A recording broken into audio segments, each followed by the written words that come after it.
Right, so a lot has been happening on YouTube over the last few weeks. I haven't been able to upload much recently because I've had uni exams, but now they're done, I thought I'd make a video covering some of the biggest and most controversial things that have happened since the start of the year. After Logan Paul's Suicide Forest video started 2018 off in arguably the worst way possible for YouTube this time last year, I think people were hoping the community could redeem itself in 2019 by being controversy free, but unfortunately it's been a pretty horrendous start. So coming up, we're going to be covering Pewdiepie being accused of being a Nazi, again, Keemstar from Drama Alert being trashed to women, and Logan Paul being Logan Paul. But first we're going to start off with one of the most disrespectful things I think I've seen on social media in a long time, which led to two famous YouTubers having to ask people not to crash their father's funeral. So for those of you who don't know them, the Dolan Twins, Ethan and Grayson Dolan, are YouTubers with almost 10 million subscribers on their channel. They started off being really successful on Vine and, like a lot of other Vine stars, moved across to YouTube after the app closed down.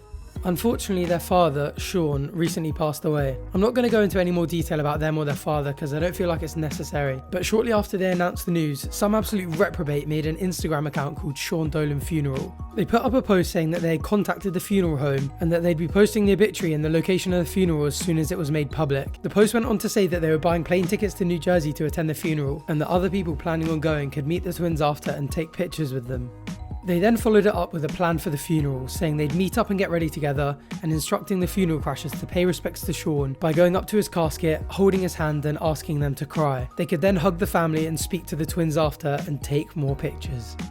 Obviously, pretty much everyone who came across this knew this was a gross violation of their privacy. It really doesn't take a genius to realise that they don't need or want you there at their father's funeral. It's ridiculous that it even needs to be said that a funeral service is not an opportunity to meet and greet your idols. Unfortunately, the news that some people were planning on crashing the funeral made it to the Dolan Twins. They'd been taking time off social media, but they made a return to ask fans to not turn up to the funeral and asking them to send love through social media only. The Instagram page's post was so disrespectful and seemed to have so little support from the Dolan Twins' fanbase that people started to suggest that it was actually a rival fanbase pretending to be fans of the Dolan Twins to make them look bad. The community being accused of faking the Instagram account was the fans of Korean pop music, also known as K-pop. That's because a few months ago, Grayson Dolan made this joke on Emma Chamberlain's channel. Oh my god! We start passing out really K-pop.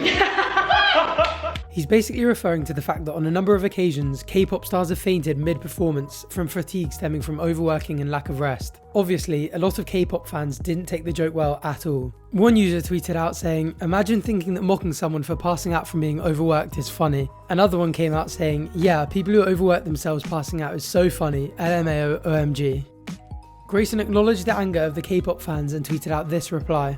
"Guys, I think what I said in Emma's video is being misinterpreted. I was bringing awareness to the disgusting part of the industry that overworks people to the point of exhaustion. I love K-pop. If my tone seemed off-putting, sorry. That was the sarcastic mood of the video." Apparently, not all K-pop fans have accepted the apology. Shortly after the passing of Sean Dolan was announced, some K-pop stan accounts started posting tweets like this. "I stan Chunga and she saved my life. Maybe Sean Dolan could have done the same. Maybe if Sean Dolan stan Luna. Remember when the Dolan Twins laughed about K-pop's idols passing out? Who's alive now?" I think it's important to acknowledge the fact that these abhorrent tweets were condemned by pretty much everyone on Twitter, including the vast majority of K-pop fans. Obviously, in every large community, you're going to get people that are both good and bad, and a user named Undertale tweeted out to apologise for the minority of K-pop fans being disrespectful and to say that not all K-pop fans are that messed up.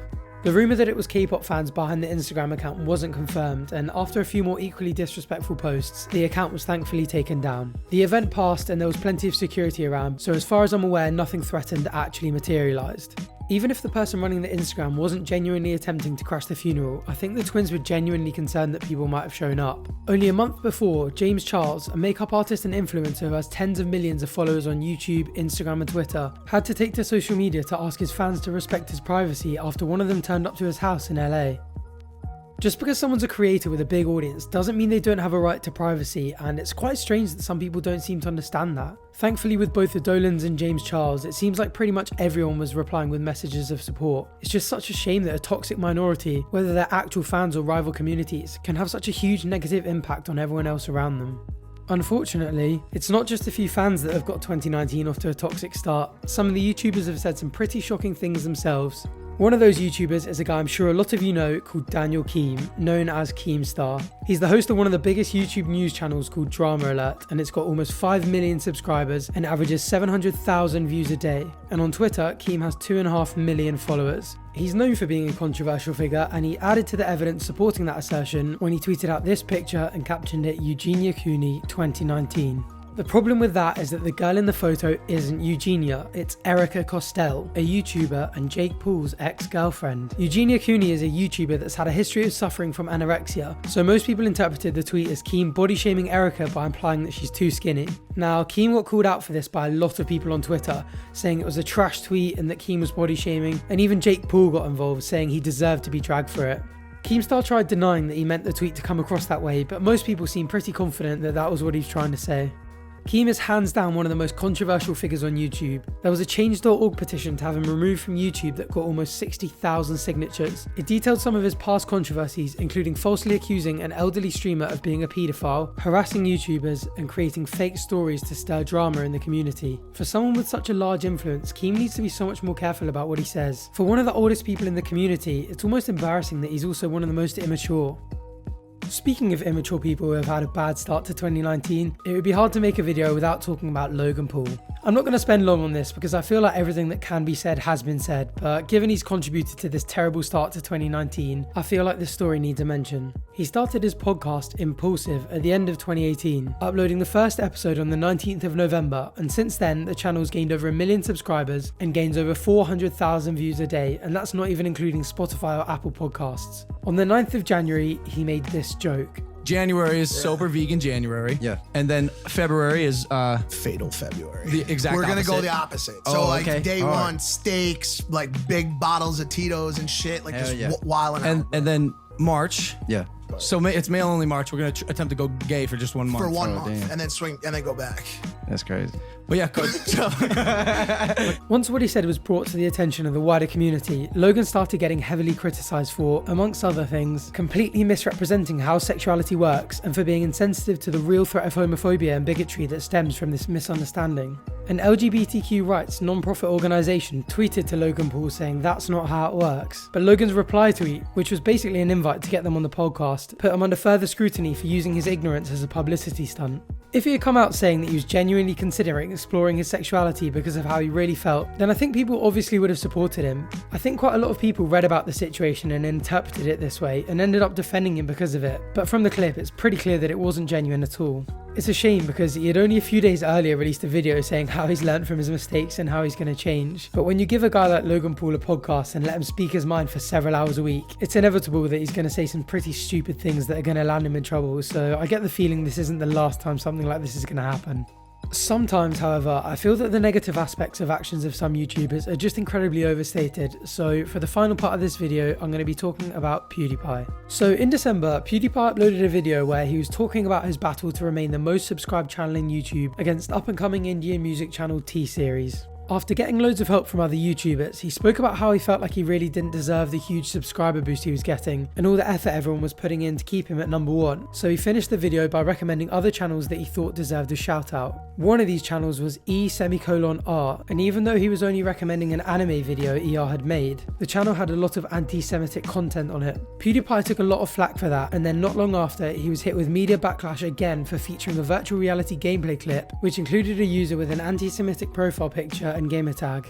The reason I'm talking about this now is because, again, over the last few weeks, PewDiePie's been hit with yet another accusation. Some guy called Jared Holt on Twitter brought up the fact that PewDiePie featured an anti-Semitic white nationalist troll in a TikTok compilation. Given PewDiePie was literally just reacting to TikToks on a subreddit, which Jared admitted in a reply tweet, it really was a reach. PewDiePie uploads content pretty much every single day, and to suggest that he's some kind of racist or anti-Semite because of the unrelated backgrounds of certain people featured in his videos is just ridiculous. Obviously he's not going to be able to background check every single person featured in his compilations, and where he's featuring a clip or an individual where their controversial or even abhorrent beliefs are not at all related to the video, to try and hold him accountable for that is just intellectually dishonest. It's such a shame because I don't think it helps anything in today's political climate. There seems to be such polarization of people on each side demonizing the other that any opportunity for cheap point scoring is just capitalized on. The whole thing is just ridiculous. Not even taking sides here, if Jared's implying, which arguably he is with the addition of the right wing watch link, that PewDiePie is representing the far right here, I don't think he's considered the fact that the young, easily influenced kids will see PewDiePie being called right-wing and will end up being more likely to align themselves to that side than if Jared just hadn't said anything at all. The same goes for Vox Media and the Washington Post, who also seem pretty bent on establishing PewDiePie as some kind of racist anti-Semite, and everyone who watches him just knows that's not true. Don't get me wrong, PewDiePie's made some legitimate errors that he's deservedly apologised for, but nitpicking details for cheap points is just pathetic, and it isn't helping their case. If anything, it's making it worse and turning more young people to the other side. Overall, it has not been the best start to the year, and there's little doubt in my mind that there's going to be plenty more controversies in the months to come. I've only briefly covered these few stories, so if there's anything you think I missed out that people might be interested in knowing, feel free to comment it down below. I've also been considering doing full-length videos on Keem and PewDiePie, so let me know if that's something you'd like to see on this channel in the future. If you enjoyed this video, leaving a like down below would be much appreciated, and if you're new around here, feel free to hit that subscribe button for more. I'll leave the links to my Instagram and Twitter down below because I'm still following you guys back until I hit my follower limit, and my DMs are open if you have any questions or you just want to come say hi. Anyway, thank you for watching, and hopefully I'll see you later.